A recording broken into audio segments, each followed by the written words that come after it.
Hello dear students, hope you all are doing good and you're studying for your 10th standard. So today I'm going to discuss with you the poem The Patriot, written by Robert Browning.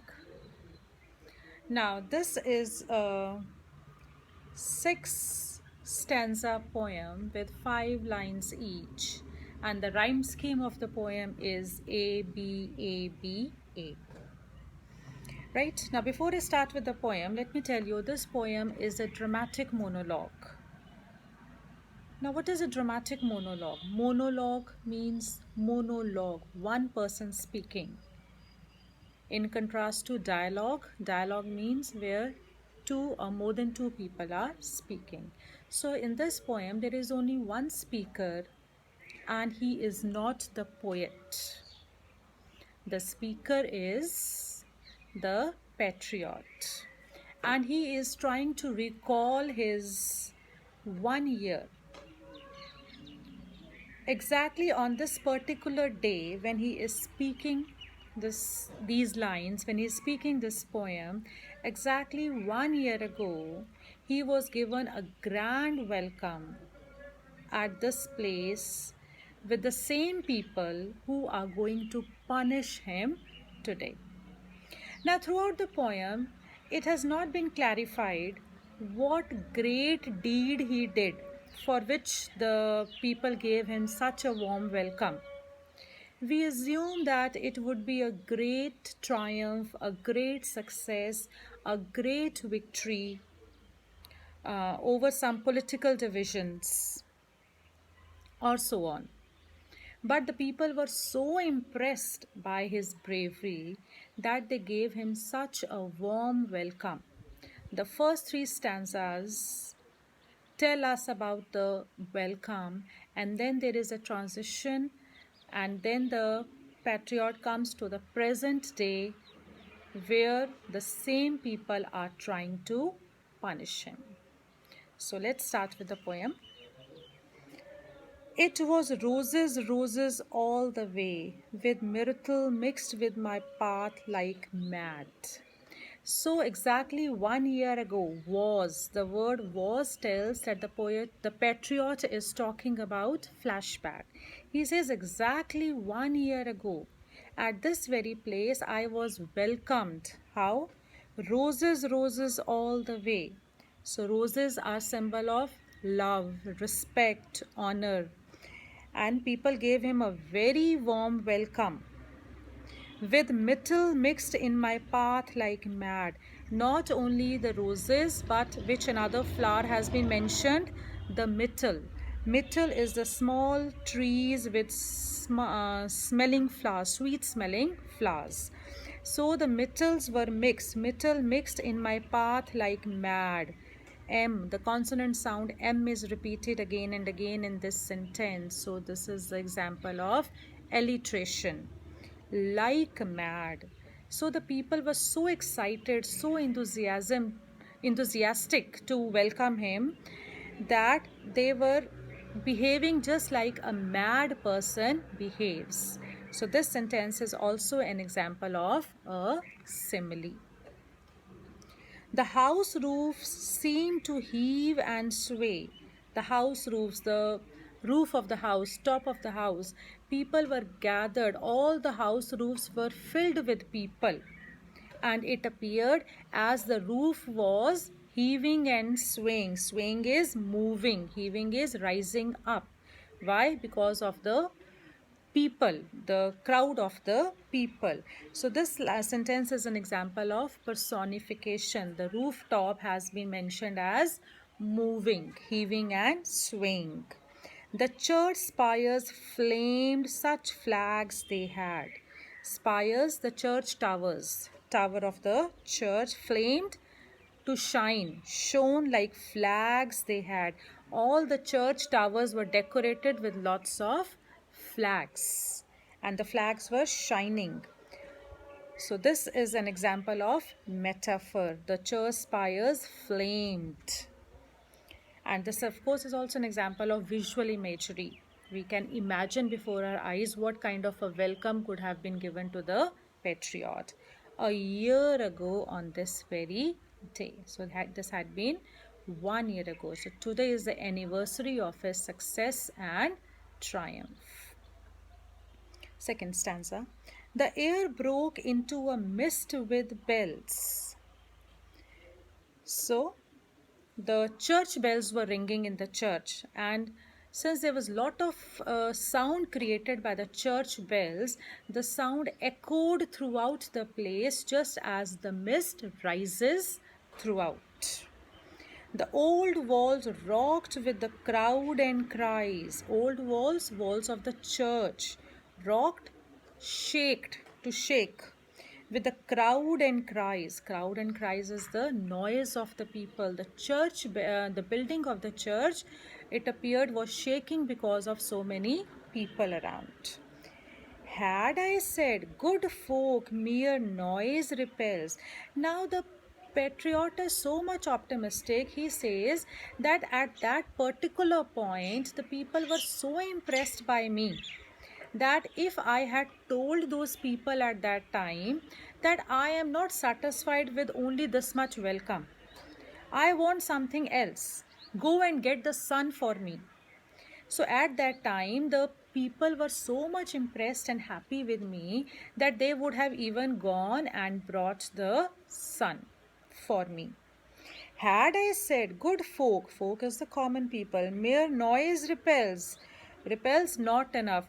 Not only making of noise and spreading of flowers and church bells and flags, this is not enough. I want something more. But give me your sun from yonder skies, yonder over there, top. He says, go. Had I said at that time, go and get the sun for me. Now, sun stands for honor, glory, immortal power. They had answered, and afterward, what else?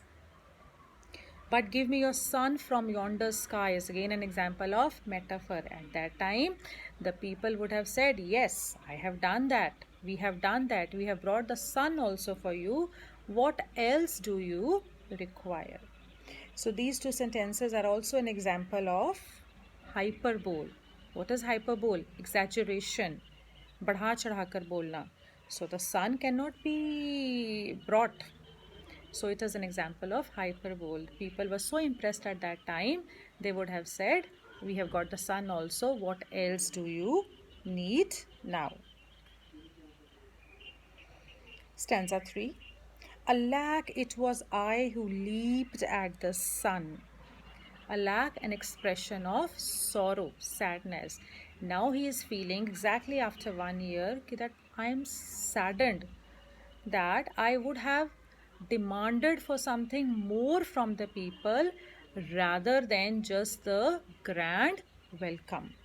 Alack, I who leaped at the sun. He says it was my fault. At that time I leaped. Leaped is jumped at the sun. Why? How did he jump at the sun? To give it my loving friends to keep. Loving friends, the common people. Not man could do have I left undone, not nothing. How did I jump at the sun? By doing the impossible task. The patriot is sure that at that time, if he had not done that task, nobody else would have achieved that success. It was only the patriot who dared to do that task. Remember, the nature of the task has not been mentioned throughout the poem. But people were impressed with the success and the triumph with whatever he did.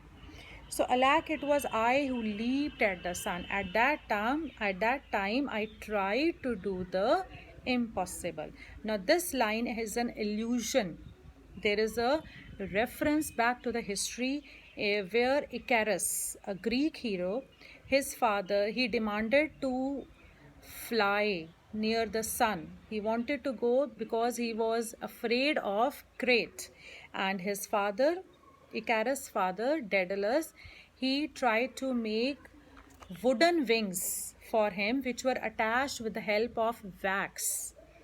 But he cautioned his son that he should not go very close to the sun because the wax will melt. And once when Icarus started flying high, he got so much he was really enjoying that fly, and he tried to challenge the sun and went very close to the sun, but his wings were attached with wax, and wax melts with excessive heat. So he tried to challenge the sun, but he could not. So in order, when the wax started melting, he had to plunge himself, jump himself deep into the sea, and he died. So the patriot is saying, even I am doing the same mistake. I have done the same mistake. I tried to do the impossible thing for the people. And what have the people given me in return? They are going to punish me now. I will be also plunged to death. So the whole reference is given in your workbooks. You can read it from there. Alack, it was I who leaped at the sun to give it my loving friends to keep. Naught man could do have I left undone. And you see my harvest, what I reap. And you see my harvest, you see, now you see what I have, the reward I have got. I did the impossible for the people, but what reward have I got? This very day, now a year is run past. So in this stanza, it was I who leaped at the sun is again an example of a hyperbole. And this sentence, and you see in my harvest what I reap, this is a metaphor.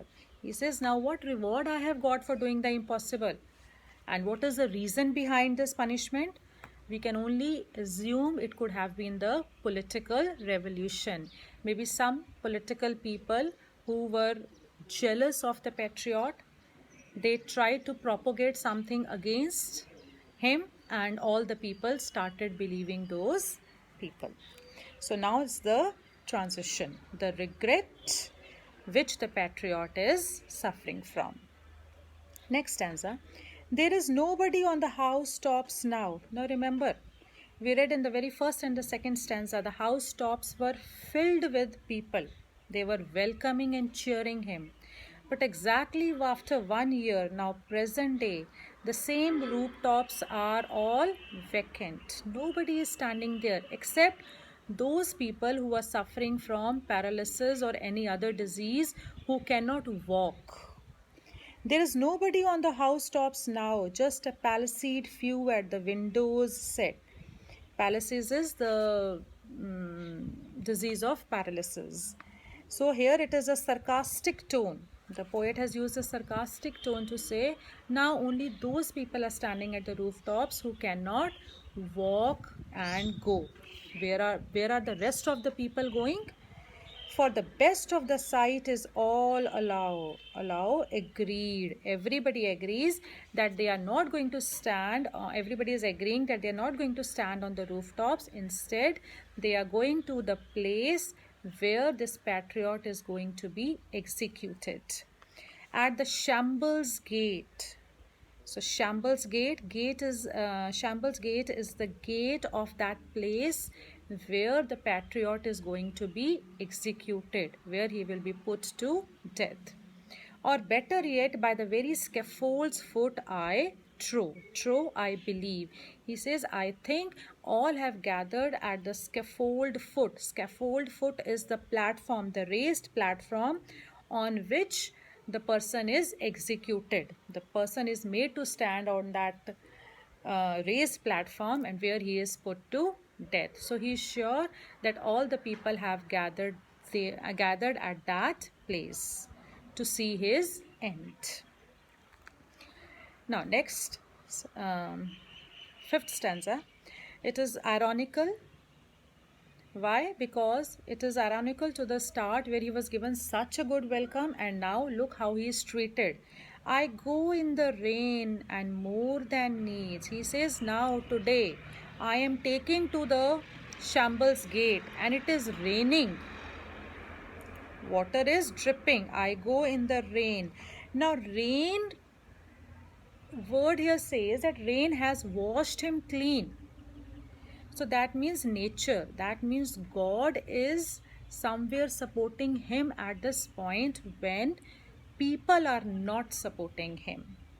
I go in the rain and more than needs unnecessarily. He says, some things have been forced on me unnecessarily. What all things have been forced? Number one, a rope cuts both my wrists behind.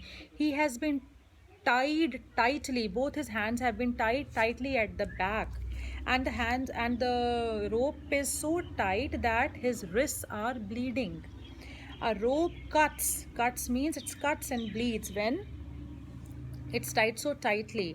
A rope cuts both my wrists behind. He has been tied tightly at the back. And I think by the feel sensation, my forehead bleeds. So something is coming down, oozing out down through his forehead, and he thinks that it is the blood. He cannot feel it. Why? Because his hands have been tied at the back. So this sentence is an example of tactile imagery. Sense of feel. He can feel the blood oozing. So people have completely forgotten what all he did. And I think by the feel my forehead bleeds, for they fling whoever has a mind. Fling, to throw, and people are throwing stones on him. Whoever has a mind, whoever feels like. They all are picking the stones and throwing at him. They are punishing him in that way. Stones at me for my years' misdeeds. So remember this word, very important, years' misdeeds. Misdeed, evil, wrong actions. So this is the only textual word given in the poem for what the patriot has been punished. He has been punished for a year's misdeeds. What he did is not at all clarified. And this misdeeds word, he also said that people think I have done something wrong. But the patriot deep into his mind knows that he has done nothing wrong. What supports this? The last paragraph, the last stanza of the poem. He says, maybe even I have been punished here, I know that God is going to be with me. Thus I entered and thus I go. Thus I entered, I came into this world, my birth. And secondly, I entered as a winner 1 year ago. And thus I go, and now I am going to die. And secondly, I am going to die as a disgraced prisoner. So go and entered and go has two references. One is the birth and the death, and one is the entry 1 year ago and now retreat. In triumphs, people have dropped down red. Triumphs, victories. He says, I have seen so many people when they get experience excessive joy, when they are victorious, people have dropped down dead. People suddenly die due to of excessive death. But I did not die at that time 1 year ago when I was excessively happy, when I was victorious. I did not die at that time. So now, because I stayed in this world for another year and I have been punished by the people, so I do not owe any explanations to God. God is going to be with me because the people on this earth did not reward me. So now I will be rewarded by God. Paid by the people, punished by the people, what doest thou owe? So I do not owe anything to God. I am not answerable to God. Me, God might question. Now instead, it is God shall repay, I am safer. So he says, I am not answerable to God now. Now he feels optimistic that he will be rewarded by God in the other world. So this stanza shows the religious fervor of the patriot, and he feels that God is going to do justice with him. He feels that he has been punished by the people and now he is safe with God. Right? So the theme of the poem goes public's fickle-mindedness. People are never true throughout. People try to follow the common pattern of society. That is people's fickle-mindedness. The same people welcomed him and the same people punished him. Number 2, rise and fall of glory. That means life is totally uncertain. You never know when you are going to rise and when your fall will come. And lastly, faith in God, that whatever happens, you should always have faith in God. You should try to think that God ultimately will do the justice. So a quick recap of all the literary devices. Let me just remember, it is a dramatic monologue. The poem is rich of visual imagery, auditory imagery, kinesthetic imagery. What is kinesthetic imagery? When there is the movement shown, and tactile imagery. Then there is the alliterations. Lot of alliterations are there: flamed flags, broke bells, crowd cries, sun skies, and a few I had already told during the explanation. Then metaphors are there: the church spires flamed, and you see my harvest, what I reap. Then simile is there: with metal mixed in my path like mad. Hyperbole: with metal mixed in my path like mad. But give me your sun from yonder skies. Alack, it was I who leaped at the sun. And what else? These are all examples of hyperboles. Then symbolism, I have already told you what roses and sun stand for. Then metal is a symbol of purity, love, innocence, and generosity. Illusion, I have already explained to you the story of Icarus. Then irony.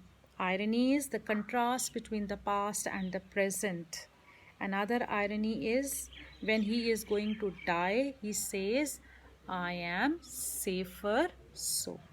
At the time of the death, he feels himself to be safe, one with God. Then the personification, the house roofs seem to heave and sway. Then there is the juxtaposition. You remember I explained in the previous poem also, juxtapose. What is the juxtapose? That two contrasting situations have been shown. The contrast between the 1 year, the same day. And there is also a contrast of the rooftops. 1 year before, the rooftops were filled by the people. And exactly after 1 year, there was no one on the rooftops. And lastly, there is a reference to Jesus Christ. Somewhere it can be seen that the entry of Jesus Christ in Jerusalem was also a great welcome. But the same people crucified him later on. Similarly, the people gave a warm welcome to the Patriot, but it was again the same people who tried to punish the Patriot. I hope you understood the poem. Go through it once again. Go through the workbook. Try to solve the workbook. And if you have any doubts, you can surely contact me. Goodbye.